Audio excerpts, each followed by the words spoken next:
Nə qayıracaq o? Bilmir o nə qayıracaq. Allah, salam aleyküm, aleyküm. Bir tane şey dedi zaten yurdu sahibi. Bu maşinlere girmiş. Kamera etrafa fırlar.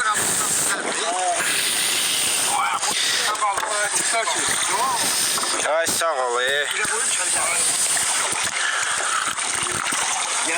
Kambotumuz da burada.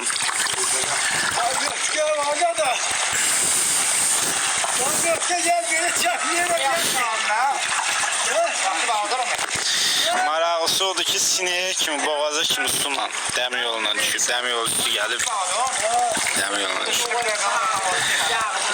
Başlı dənizə bərabərdir, bir şey qalmayıb. Əsas kapotudur, heç. Bu yazan yalan mekanlar. Bu kimsi?